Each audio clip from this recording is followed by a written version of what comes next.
Private नौकरी में आरक्षण हम देंगे आते ही।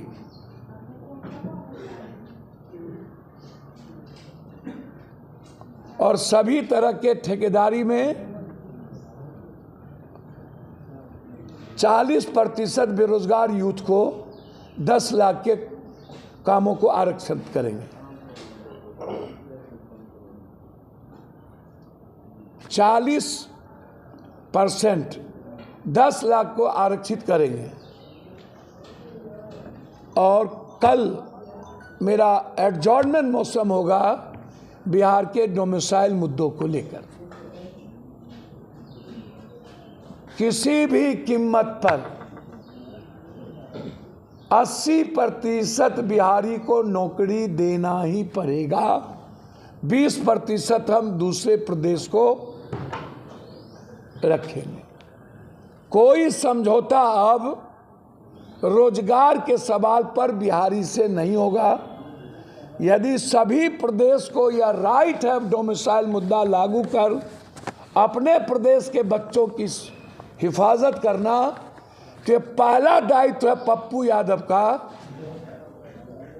डोमिसाइल मुद्दे को लागू करवाना। धन्यवाद। उड़ीसा के तर्ज पर 1 बीघा से नीचे कट्ठे में जिसको जमीन है उस बीपीएल परिवार को 1 महीने का राशन, दाल, आटा, चावल, रिफाइंड और जलावन 31-30 तारीख को उसके घर पहुंच जाए। जैसे उड़ीसा में जब तक बीजू दादा और नवीन पटनायक जी रहे 30 तारीख को राशन पहुंच जाता था, बिहार में भी हर परिवार को राशन पहुंच जाएगा। छात्रवृत्ति जो बंद हो गई है इंटर तक और स्कॉलर ये दोनों चालू किए जाएंगे। कैंसर, किडनी, हार्ट और जांच ये हर कीमत पर जिस भी जाति की गरीब होगी उसको फ्री होगा, बिल्कुल फ्री, 1 रुपया नहीं लगेंगे। हर पंचायत में एक एम्बुलेंस सरकार की तरफ से। सबसे महत्वपूर्ण, पंचायत में युवाओं के लिए खेल प्राधिकरण के तहत सरकार की तरफ से सभी तरह के व्यवस्था और पुस्तकालय की व्यवस्था, चाहे वो कुश्ती हो, चाहे वॉलीबॉल हो, चाहे फुटबॉल हो, चाहे क्रिकेट हो, या हम लोगों ने बेरोजगारी भत्ता जो सबसे महत्वपूर्ण है, पीजी करने वाले बच्चे और बच्चियों को जब तक हम नौकरी नहीं देंगे तब तक 4 से 6 हज़ार रुपया और हर महीने 1 बीघा से नीचे बिलो पॉवर्टी लाइन को राशन हर कीमत पर। बेटियों की शादी के लिए 50,000 रुपया, जो बिल्कुल भूमिहीन है, रिक्शा वाला, टमटम वाला, ठेला वाला भी उसमें आएगा। फिर मैं कह रहा हूँ रिक्शा वाला, टमटम वाला, ठेला वाले भी उसमें आएगा। और फिर नियोजित और संविदा नहीं होगा। अंत में जो सबसे बड़ा मुद्दा है,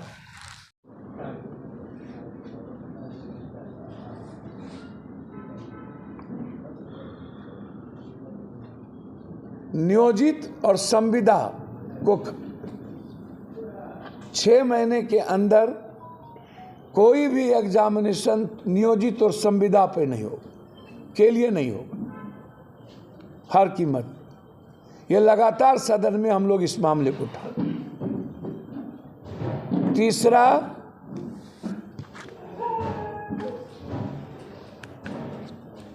सभी जाति के भी जो बच्चे हैं, सभी जाति धर्म के बेरोजगार बच्चे और बच्ची जो पीजी करके बैठे हैं, उनको 4,000 रुपया मंथली, जब तक उसको कोई रोजगार या नौकरी नहीं लगती है।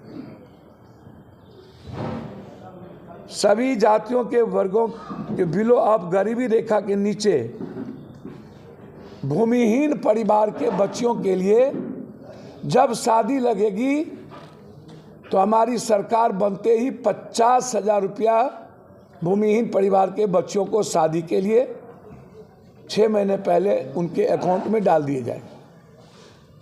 50,000 रुपया।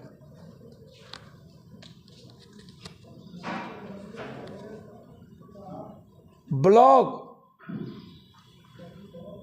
और डिस्ट्रिक्ट कार्यालय से 3 महीने के अंदर 0 टॉलरेंस भ्रष्टाचार, और 3 महीने के अंदर जमाबंदी की नोटेशन का कागज जमा होते ही तीसरे महीना जमाबंदी कर पारदर्शिता के साथ पहुंचा देना।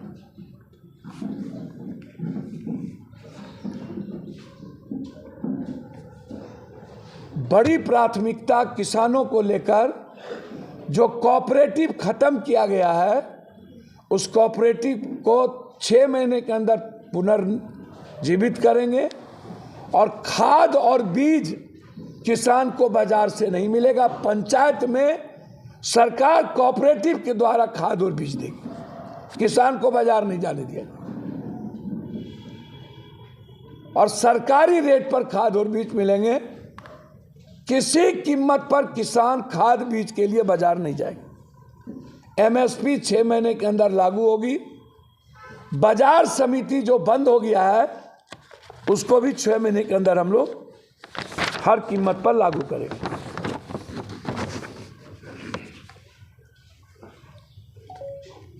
एक इंपॉर्टेंट जो लगातार होगा कि पहली बार इतने बड़े स्मैक के खेप पूर्णिया में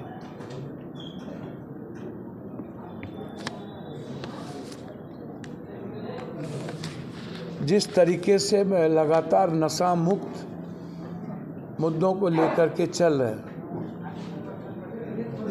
आज जहर बन चुका है हर घर के युवाओं के लिए। उसी प्रक्रिया में बरसोनी कोचली के महावीर प्रसाद विश्वास के पुत्र रौनक विश्वास, ये कौन है? इसका टेलीफोन नंबर की जांच, किस किस जनप्रतिनिधि से इसका की वार्ता होती है, हम एसपी साहब से आग्रह करेंगे कि ये छोटी मछली है, स्मैक के मामले में बड़ी मछली को किसी कीमत पर पकड़ा जाए। इसमें कई जनप्रतिनिधि भी इन्वॉल्व हैं। 2 महीने का उनका कॉल डिटेल और उनका सीसीटीवी फुटेज और उनके मोबाइल का लोकेशन, कब कब किस किस जनप्रतिनिधि के यहाँ बैठे हैं, मिले हैं, और कितने बार जनप्रतिनिधि और उसके परिवार के भाई भतीजा के साथ बातचीत हुई है। ये जनप्रतिनिधि कौन है, कौन लोग हैं? जो पूर्व में भी एक गोदाम शराब का सीज हुआ था, तब भी उसे दबाया गया था। और फिर जो भी जनप्रतिनिधि हो, वह छोटा हो बड़ा हो, लेकिन रौनक विश्वास छोटी मछली है, बड़ी मछली इसके पीछे पदाधिकारी भी हैं और जनप्रतिनिधि भी। हम मांग करेंगे कि रौनक विश्वास के कॉल डिटेल को एसपी साहब सामने लाए, जनता के बीच लाए, क्योंकि यह जहर समाज को दिमक की तरह चाट रहा है। अब मैं एक नेशनल पॉलिटिक्स पे बात करना चाहूँ। उसमें मैं बार बार एक सवाल कह रहा हूँ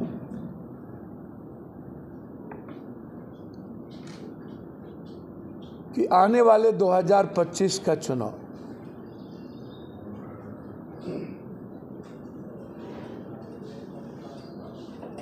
गठबंधन के तहत ही होगा। लेकिन मेरा मानना है, यदि आप बिहार को एक मजबूत सरकार देना चाहते हैं और आप लंबे समय से ऐसे गठबंधन को हरियाणा और महाराष्ट्र से हमको सीख लेनी चाहिए। जो लोग हरियाणा और महाराष्ट्र से अभी भी सीख नहीं ले रहे,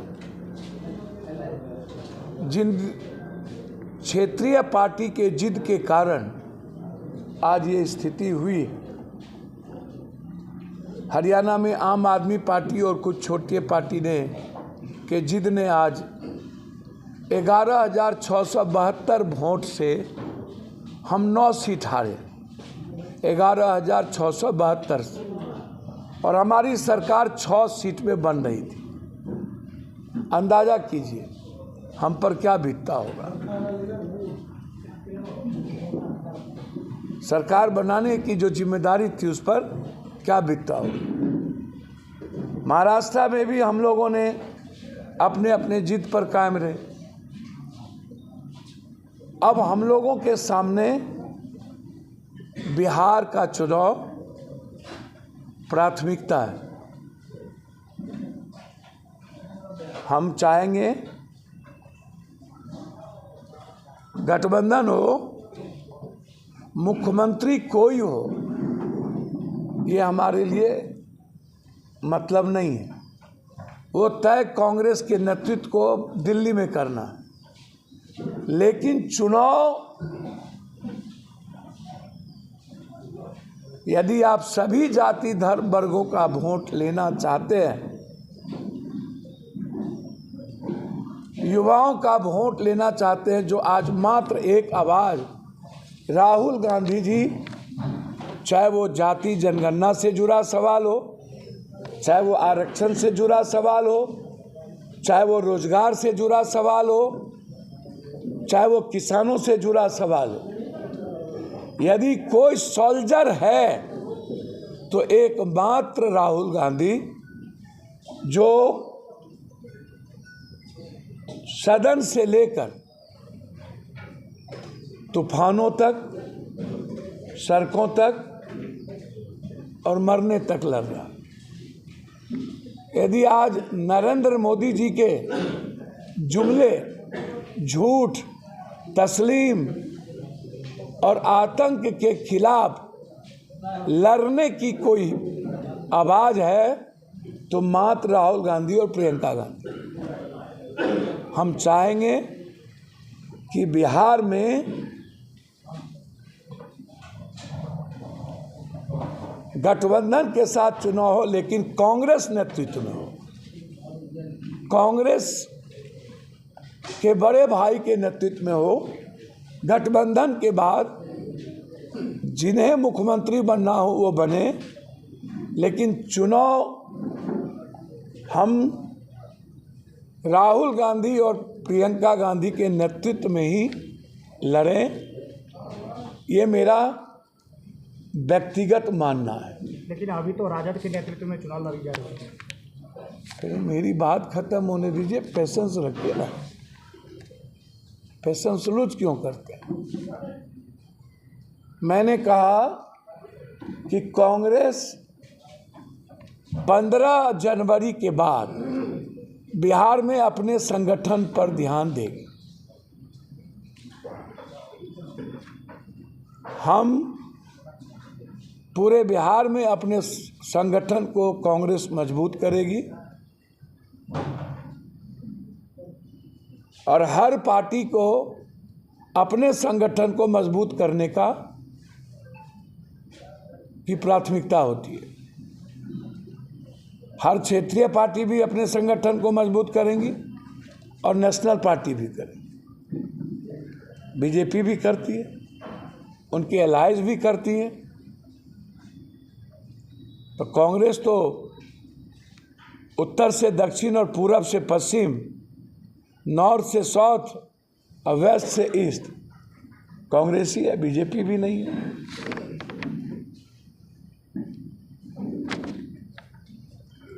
मेरा मानना है यदि हम लोग सरकार में हिस्सेदार हुए और हम सरकार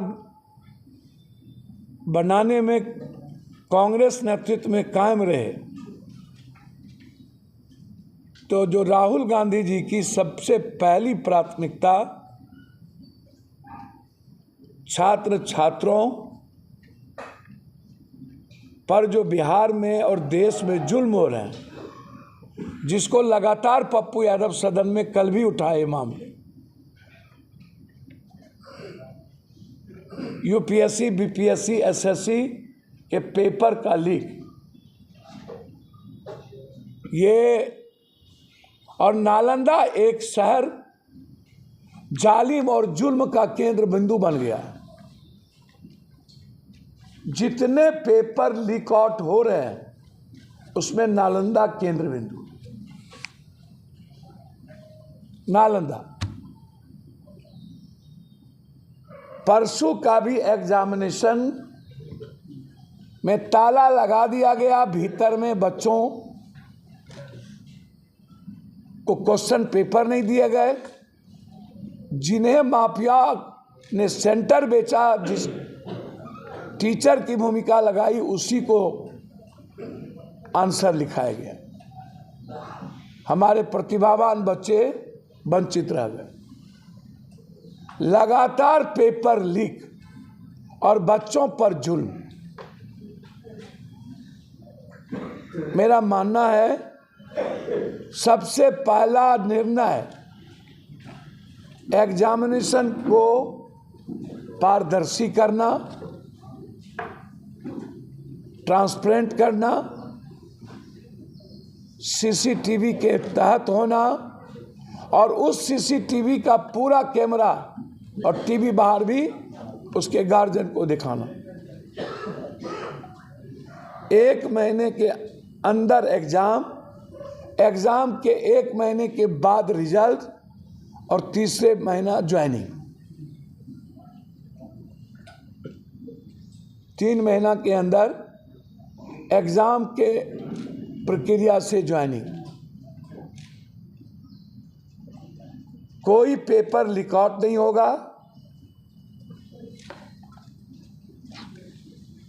एक बड़ी कमेटी होगी,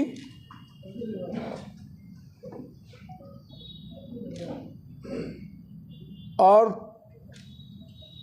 पेपर मुक्त बिहार होगा।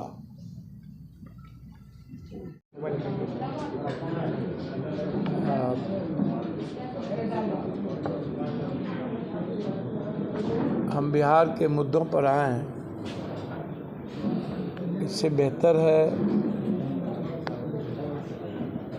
कि हम आपको यह जानकारी दें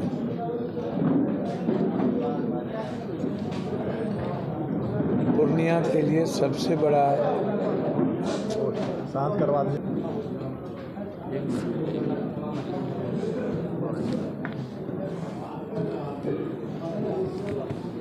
हवाई जहाज, रेलवे, एनएच,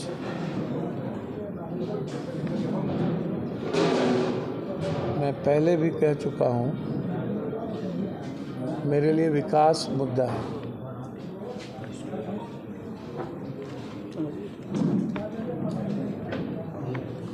लगातार सदन में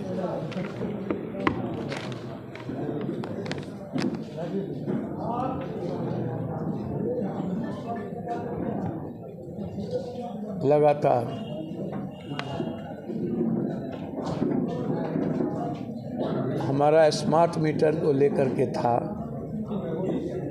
और हम स्मार्ट मीटर पर जीते हैं। सरकार झुकी है। बिहार में ज़बरदस्ती स्मार्ट मीटर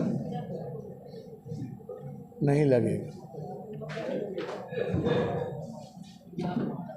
यह जवाब मंत्रालय के द्वारा हमें दी गई। ये हमारे लिए पूरे बिहार का मुद्दा था।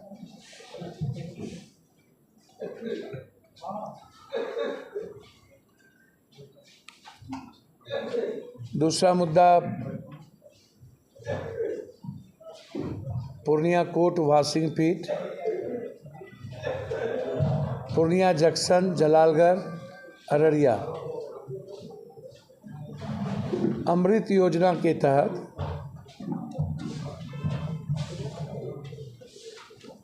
बनमनखी, पूर्णिया कोर्ट,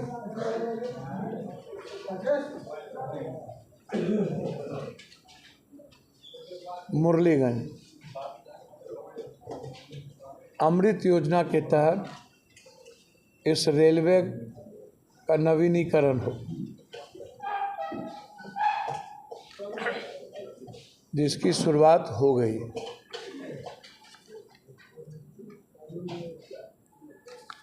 हमारा सपना है कोसी सीमांचल में एक डीआरएम कार्यालय, इधर कटिहार उधर सहरसा।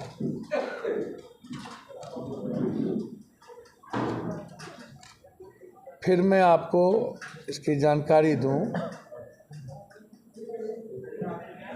कि 4 NH के प्रपोजल बनाने का काम शुरुआत कर दिया गया। बनमनखी से जलालगढ़ होते हुए अमौर होते हुए सीधा बंगाल, कुर्सेला से पोठिया फलका सरसी रानीगंज होते हुए जोगबनी NH,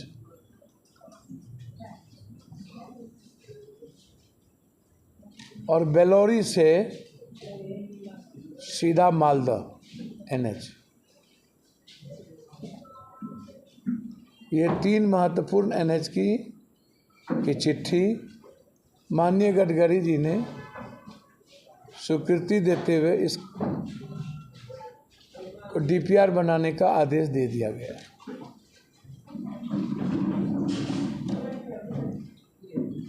रेलवे में मेरी पहली प्राथमिकता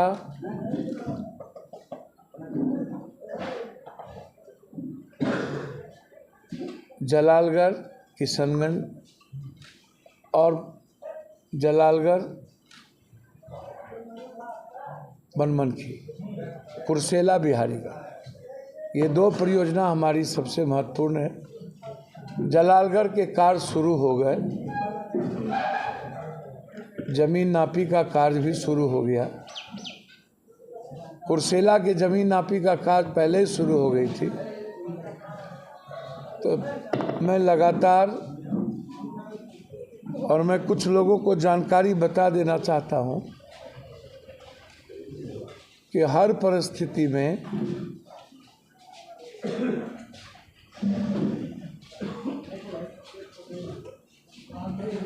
जो हमारी बातचीत हुई, टेंडर निकाल दिए गए। मैं उम्मीद करता हूं कि पूर्णिया से इंडिगो और स्पाइस जेट की शुरुआत दिल्ली, बेंगलोर और कलकत्ता,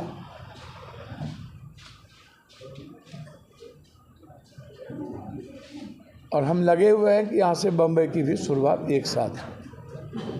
अभी तत्काल दिल्ली, बम्बई, कलकत्ता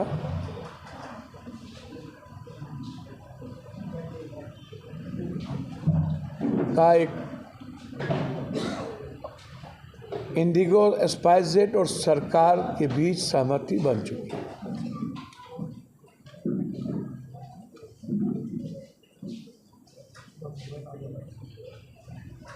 चौदह मकर संक्रांति के बाद शिलान्यास की प्रक्रिया और मई से अगस्त सितंबर के अंदर उड़ान की प्रक्रिया, ये दोनों हमारी प्राथमिकता है।